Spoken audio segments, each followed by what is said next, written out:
جہاں سے بابا جی کا ہلکا مسکراتا چہرہ واضح نظر آ رہا تھا۔ کشف کو بابا جی بہت عجیب لگے۔ گاڑی میں خاموشی چھائی تھی۔ فاقر بھائی بھی چپ چاپ ڈرائیونگ کر رہے تھے اور کچھ ہی دیر بعد وہ سرنگ محلے میں تھے۔ فاقر نے گاڑی سائڈ پر روکتے ہوئے بیک ویو مرر میں بابا جی کو دیکھتے ہوئے کہا، جی بابا جی اتر جائیے، یہ رہا سرنگ محلہ۔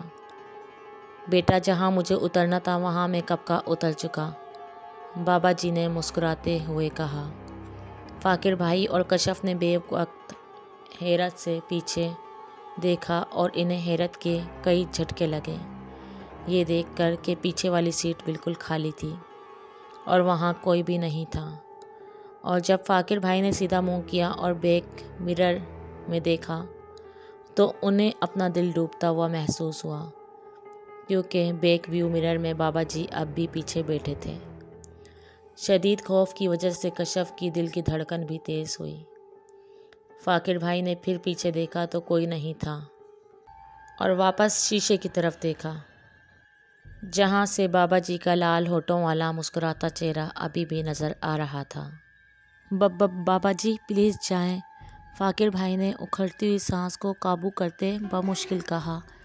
بیٹا میں تو کب کا چلا گیا، جہاں جانا تھا اب تمہاری باری ہے اور میں تمہیں لینے آیا ہوں۔ فاقر بھائی نے گردن ٹیڑھی کرتے کشف کو دیکھا، جو نہ جانے کب ہوش و حواس کھوئے بے ہوش پڑی تھی۔ فاقر بیٹا ابھی اس کی باری نہیں آئی، تم صرف اپنی فکر کرو، لیکن جلد ہی وہ بھی مرے گی، بابا جی نے کہا اور ایک دم آگے کو بڑھے۔ فاقر کو اپنی حرکت قلب بند ہوتی محسوس ہوئی۔ آخری منظر جو اس نے دیکھا کہ انتہائی بھیانک چہرہ جس کی لمبی گردن تھی وہ پچھلی طرف سے آگے کی سیٹ کی طرف بڑھ رہا تھا۔ 27 سالہ مولانا احد ایحان جو کہ زبردست عالم و فضائل تھے اور اپنی والدین کے اکلوتی اولاد تھے، ان کے والدین کا خواب تھا کہ ان کا بیٹا بہت بڑا بزنس مین بنے اور وراثت میں ملے بزنس کو سنبھالے، اور انہوں نے اپنے والدین کے خواب کو پورا کرنا بھی چاہا، یہاں تک کہ وہ یونیورسٹی پہنچ گئے۔ اور ایک دن یونیورسٹی میں اسلام سچا مذہب پر سیمینار تھا۔ احد ایحان بھی اپنے دوستوں کے ساتھ سیمینار اٹینڈ کرنے گیا۔ مشہور تھا کہ وہ وقت کے سب سے بزرگ و برتر درپیش ابو دجانہ عثمانی تشریف لا رہے ہیں۔ سبھی اسٹوڈنٹ ان کے آرٹیکلز وغیرہ شوق سے پڑھتے تھے۔ احد نے نہ تو انہیں کبھی دیکھا، یہاں تک کہ اس نے ان کے آرٹیکلز بھی نہیں پڑھے، لیکن اس کے دوست اسے کھینچ کر سیمینار لے آئے۔ تھوڑی ہی دیر بعد آوازیں آنا شروع ہو گئی کہ ابو دجانہ عثمانی تشریف لا رہے ہیں۔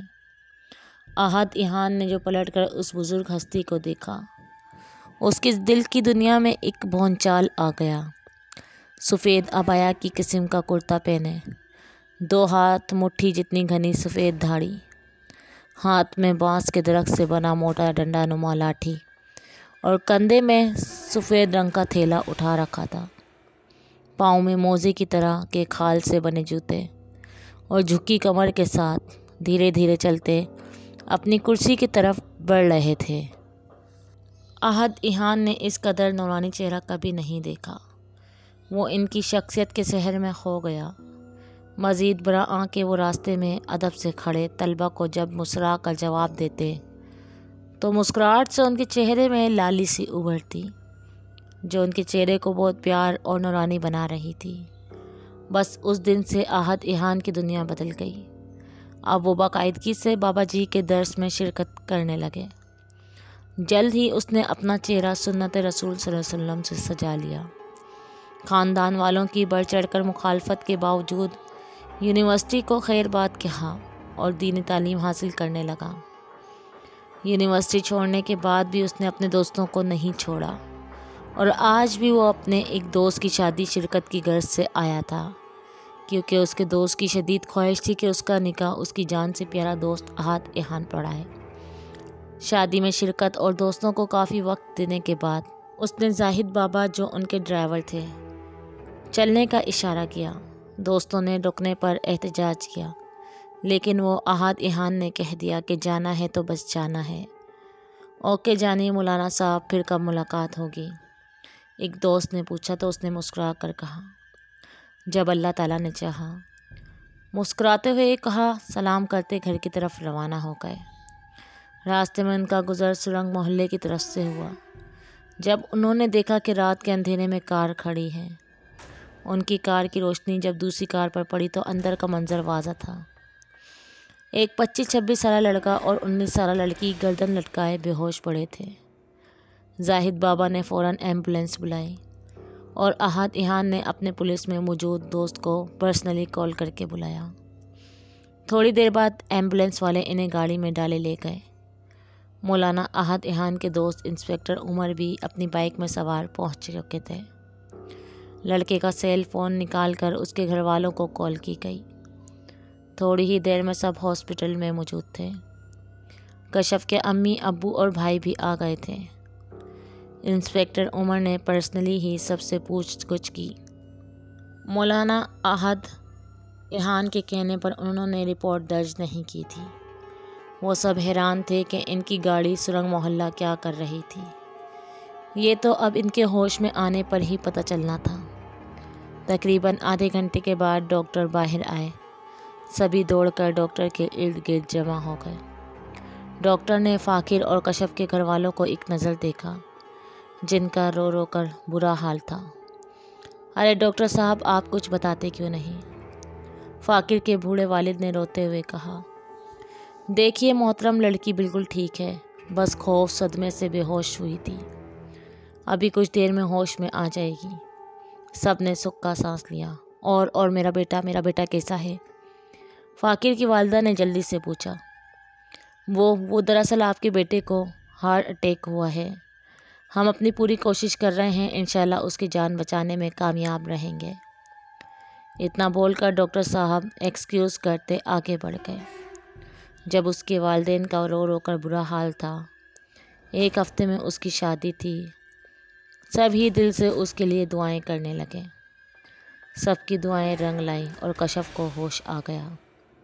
اس کا چہرے کا رنگ ابھی بھی زرد تھا۔ وہ آنکھیں اوپر اٹھائے چھت کو گھور رہی تھی۔ اس کی امی اور ابو کمرے میں آئے تو امی کو دیکھتے ہی وہ رونے لگی۔ امی، فاقر بھائی کو مار دیا اس نے۔ امی، ابو، وہ ہچکیاں لے کر رو رہی تھی۔ اس کی امی نے اسے گلے لگا لیا اور اسے پیار کرنے لگی۔ ابو نے گلاس میں پانی انڈیل کر اسے دیا، جسے اس نے ایک سانس میں ہی تیزی سے ختم کیا۔ میری بچی، فاقر بھائی ٹھیک ہو جائیں گے، فکر نہیں کرو۔ اس کی امی نے اس کے سر پہ بوسہ دیا۔ نہیں امی، وہ کہہ رہا تھا کہ وہ فاقر بھائی کو لینے آیا ہے اور لے کر جائے گا اور پھر میری باری آئے گی۔ اتنا بول کر وہ پھر رو دی۔ کون بیٹا؟ کس نے کہا تم سے یہ سب؟ ابو، ایک بابا جی نے، کشف نے جواب دیا۔ بابا جی؟ کون سے بابا جی؟ ابو، انہوں نے فاقر بھائی سے کہا کہ مجھے سرنگ محلے چھوڑ دیں، اور ابو جب ہم سرنگ محلے پہنچے تو بابا جی سے کہا اتر جائیں۔ کشف اتنا بول کر رونے لگی۔ ابو جی، بابا جی نہیں تھے، لیکن ابو وہ وہیں پر تھے۔ کشف اب ہچکیاں لے کر رو رہی تھی۔ اس کے ابو نہ سمجھی اور پریشانی سے اسے دیکھتے رہے۔ اس کی امی کو اس کے پاس چھوڑ کر وہ باہر آ گئے۔ انکل، آپ کی بیٹی نے کچھ بتایا؟ انسپکٹر عمر اور مولانا احد ایحان نے آگے بڑھ کر پوچھا تو کشف کے ابو نے انہیں سب کچھ بتایا جو کشف نے بتایا۔ مولانا احد ایحان ان کی باتیں سن کر چونکے، جبکہ انسپکٹر عمر بھی سوالے نظروں سے احد ایحان کی جانب دیکھنے لگے۔ مولانا صاحب خیر تو ہے؟ انسپکٹر عمر نے کہا۔ اب ان کے دوست پیار سے زیادہ تر اسے مولانا صاحب ہی پکارتے تھے۔ یار، کچھ عجیب ہے اس سب میں پورا واقعہ سننا چاہتا ہوں اس لڑکی کے منہ سے۔ آخر پتہ تو چلے حقیقت کیا ہے، احد ایحان نے کہا اور کشف کے گھر والوں کی طرف بڑھے۔ کشف کی حالت بھی اب پہلے سے بہتر ہو چکی تھی، سو تھوڑی دیر میں کشف اپنے ابو امی کی موجودگی میں احد ایحان کو سارا قصہ سنا رہی تھی۔ کشف، کیا اس سے پہلے بھی کوئی عجیب واقعہ رونما ہوا آپ کی زندگی میں، یا کچھ انہونی جو آپ نے محسوس کی ہو؟ مولانا احد ایحان نے ویسے ہی اس کی ذہنی کیفیت سنبھالنے کے لیے پوچھ لیا، لیکن کشف کے ہاں میں زور سے سر ہلانے پر سب حیرت سے اسے دیکھنے لگے۔ یہ سب اس رات سے شروع ہوا جب میرا ایگزام تھا اور میں پڑھ رہی تھی کہ اچانک رات کے 2 بجے گلی سے آتی ڈھولک کی آواز سنی، اور یوں کشف نے مٹھائی کے قصے سے مائرہ کی موت، کالا بلّا اور کشف کی مری ہوئی سہیلی کا آنا، اور پھر وہ بابا جی، سب کچھ مولانا احد ایحان کے گوشے گزار دیا۔ وہ اور اس کے امی ابو چپ چاپ سنتے رہے۔ مٹھائی اور کالے بلے کی تصدیق اس کی امی نے بھی کی، کیونکہ مٹھائی تو ان سب نے کھائی تھی، اور کالے بلے کے حملہ کرنے پر کشف کی امی نے کشف کو روتے اور کہتے سنا تھا کہ امی، کالے بلے نے میرے ہاتھ پر کاٹ لیا۔ مولانا احد ایحان کچھ پل پر سوچ انداز میں وہیں کھڑے رہے اور پھر انہیں سلام کر کے دوبارہ آنے کا کہہ کر چلے گئے۔ جاتے ہوئے انسپکٹر عمر سے ان کے گھر والوں کا خیال رکھنے کے لیے کہہ گئے۔ وہ سیدھا اپنے بزرگ کی خدمت میں پیش ہوئے۔ وہ اس ذکر کرنے میں مشغول تھے۔ ذکر سے فارغ ہو کر انہوں نے آنکھیں کھولی۔ احد ایحان نے فوراً آگے بڑھ کر ان کا ہاتھ چوما، انہیں سلام کیا۔ شفقت سے احد کے سر پر ہاتھ رکھتے ہوئے انہوں نے مسکراتے ہوئے سلام کا جواب دیا۔ پیر و مرشد، احد مسکرایا۔ ارے لڑکے، کہاں کے پیر اور کہاں کے مرشد ہم، بس خاک کی ایک چٹکی ہیں ہم میرے بیٹے۔ احد مسکرایا، وہ جانتا تھا بابا جی یہی جواب دیں گے۔ یقیناً آپ پہلے سے جانتے ہیں میں یہاں کیوں حاضر ہوا۔ بیٹا، اللہ کی ذات واحد و یکتا اور سب سے عظیم ہے۔ احد نے ادب سے آنکھیں نیچے کی۔ بے شک ایک مسلمان طالب علم کے لیے یہی بہترین ہے کہ وہ اپنے مسلمان معلم کے سامنے نگاہیں نیچے رکھے۔ کچھ پل بابا جی خاموش رہے، پھر گویا ہوئے۔ بیٹا، ایک شریر جنی اس لڑکی کے سر پر منڈلا رہی ہے۔ آپ کو پتہ ہے میرے بیٹے، جس طرح کچھ انسان شریر ہوتے حسد، بغض اور کینہ رکھتے ہیں، دوسروں کو بلا وجہ نقصان پہنچاتے ہیں، ایسی ہی کچھ قسمیں جنات میں بھی پائی جاتی ہیں۔ انسان کو روتا، چیختا، چلاتا دیکھنا ان کی من پسند موسیقی ہوتی ہے، اور اس رات بھی ایک شریر جنی ہی اس لڑکی کے گھر میں داخل ہوئی۔ میرے بیٹے، میری بات دھیان سے سنو۔ اس لڑکی کے گھر والوں سے مٹھائی کی پوٹلی دریافت کرو۔ اگر یہ ابھی بھی ان کے پاس ہے تو یہ ہمارے لیے خوش آئند بات ہے اور ہمارا کام آسان ہوگا انشاءاللہ۔ انشاءاللہ، مولانا احد ایحان نے بھی نظریں بدستور جھکائے دھیرے سے کہا۔ دیر مت کرو میرے بچے، اور ہاں، اس بیٹے کی جان بخشی نہیں ہوئی۔ بے شک موت کا وقت مقرر ہے، لیکن کوشش کرنا ہمارا فرض ہے۔ آپ کو میں کچھ کلمات سکھاتا ہوں، آپ یہ مریض کے پاس بیٹھ کر مسلسل پڑھو گے، اور ہاں، وہ جنی اس کی جان لینے دوبارہ آئے گی، اور یہ بھی ممکن ہے تب تک مریض ہوش میں آئے اور جنی کا اگلا وار سہ نہ پائے۔ آپ کو اسے مسلسل دلاسا دینا ہے، اور ان کلمات کو اپنے لبوں سے جدا مت کرنا، پڑھتے رہنا۔ آگے وہی ہوگا جو منظور خدا ہوگا بلا شبہ۔ جی بابا جی۔ احد ایحان نے آگے بڑھ کر بابا جی کا ہاتھ چوما اور سلام کرتے ہوئے باہر چل دیے۔ فجر کی اذان کا وقت قریب تھا۔ ساری رات بھاگ دوڑ کی وجہ سے وہ تھک چکے تھے، لیکن کسی کی زندگی کا سوال تھا، سو اس کے لیے مولانا احد ایحان جدوجہد میں مصروف تھے۔ اللہ اکبر، اللہ اکبر۔ جب وہ گاڑی پارک کر کے اسپتال میں داخل ہوئے تو فجر کی اذان ان کے کانوں میں پڑی۔ وہ سیدھا اندر کشف کے والد سے ملنے گئے۔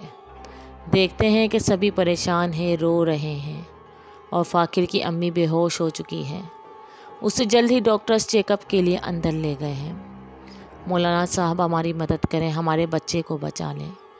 فاقر کے والد احد ایحان کو اندر آتے دیکھ کر گڑ گڑائے۔ استغفر اللہ میرے محترم بزرگ، بے شک شفا دینے والی ذات اللہ تبارک تعالیٰ کی ہے، انشاءاللہ ٹھیک ہو جائے گا، بگڑا کام ضرور بنے گا، آپ پریشان نہ ہوں۔ انہیں دلاسا دے کر وہ کشف کے ابو سے پوٹلی کے متعلق پوچھنے لگے۔ کشف کے ابو نے اس کی امی سے پوچھا تو انہوں نے کہا کہ وہ اس قدر خوبصورت ملائم کپڑے سے بنی پوٹلی تھی کہ ان کا پھینکنے کا دل ہی نہیں کیا، اور وہ اب بھی گھر میں موجود ہے، چونکہ کشف بہتر تھی اور ویسے بھی اسپتال والوں نے اسے ڈسچارج کر دیا تھا۔ تو کشف امی اور بھائی کے ساتھ گھر آ گئی، اور اس کے ابو فاقر کے گھر والوں کے ساتھ اسپتال میں ہی رک گئے۔